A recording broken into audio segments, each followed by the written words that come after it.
So what we're going to be looking at in this new topic is we're going to be looking at sampling and then leading on to the normal distribution. So what we're looking at is the last little bit of Year 12 work on statistics. The first part that we're looking at today is just a little bit of revision. So you know that a sample gets taken from an entire population when it's not feasible to obtain information from everyone. So for example, you want to know the average number of attempts for you girls to get your driver's license. Not feasible for us to go up to every single driver in the whole of New South Wales or Australia to be exact. So you take a selection of drivers, and if the sample is well chosen, then the information would be representative of the entire population. Okay, the selection of appropriate sample can be best done by three methods. The first one is a random sample.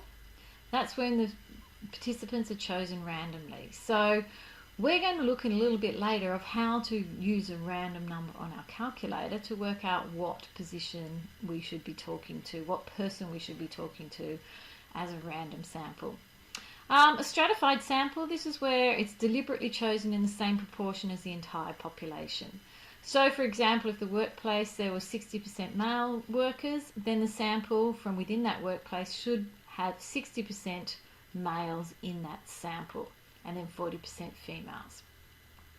A systematic sample, this is a system where we use to select a sample. So imagine like you have a production line and you take every 10th thing on that production line. That's a systematic sample. Alright, so let's have a look at some examples. I think most of you could probably just pause the video now and see if you can answer the first question at least. In each of the following, state the type of sample that has been taken. A school holds a public meeting. Present are 40 parents, 80 students and 20 teachers. A committee is selected that consists of 2 parents, 4 students and a teacher. Well, that's pretty easy. It looks like it must be stratified. Stratified. STR. Can't spell, but there we go. When renewing a driver's license, every 5th person is asked the number of attempts they needed to obtain their license. So this must be systematic because we're looking at it in order and it's every 5th person. So just like that production line.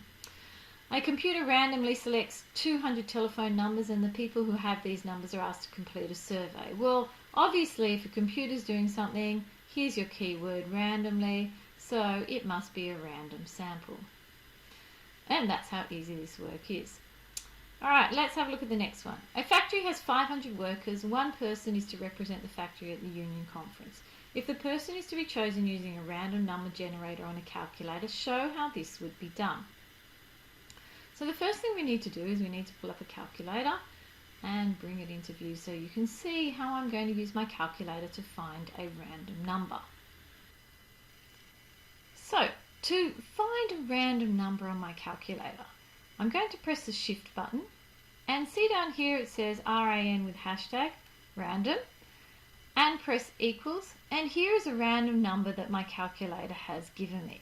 So if I was to answer this question and I'm asking you how could it be done, my random number on my calculator, which I've just lost on the screen, was 0.611. And then if I multiplied that by 500, I can get my calculator back up so we can do this. Let me do it in view here. If I multiply that by 500, because there were 500 workers, I would then choose 305th worker. I know it said 0.5, but we may as well just use the whole number. So I would do the 305th person in this factory. Now, some other things with this random number generator on our calculator. If I just bring it back around. Okay, so imagine I go shift, random, and then I can times that by 10. If I times that by 10, I'm going to get a number, a whole number, that's going to be between 0 and 10. So this is 4, and we could ignore the other numbers. So that's 4. Maybe if I pressed equals, there would be another random number. That would be 3, 9, 9 again, 2, 5, 7, 0, 1, and so on. That's how I can do random numbers. And I could also do it again. So I cleared it. I could go shift, random, and then I could times, oh, I'm not sure what's going on there, shift random times it by 100, and I think I've got an error there, yes, shift random times 100, and then I could have my numbers that are less than 100. And if I just keep pressing equals, I'm just generating random numbers. So that's just something useful that you might need to know about on your calculators. Okay, let's have a look at then answering some more of these questions. The same factory has 500 workers with 350 male workers and 150 females. A union committee of 10 is to be selected using a stratified sample. Oh, okay, so we know how to do this because this is just prelim work and we've worked on this before. What we know is we need the fraction, or we need the total amount of workers. So if I have a look at that, the total amount of workers must be the females and the males added together. 150 plus 350, and 150 and 350 gives me 500. So then if I need to work out the males, we have 350 out of 500 because I need a fraction, and then I'm going to times that by 100 because we need, a union committee of 10. So I'm going to times that by 10 because there are only 10 people that I need to know about, and so the answer is 7. So 7 of them have to be males, and so the other ones must be females. So 7, there must be 3 females because 7 plus 3 is 10. Okay, a family, I'm not sure what's going with my computer today. A family has 5 children with the following ages, 1, 4, 6, 10 and 12. And a researcher wants to test 3 of these children for reaction times. How many possible samples of size 3 can be chosen from a group of 5 children?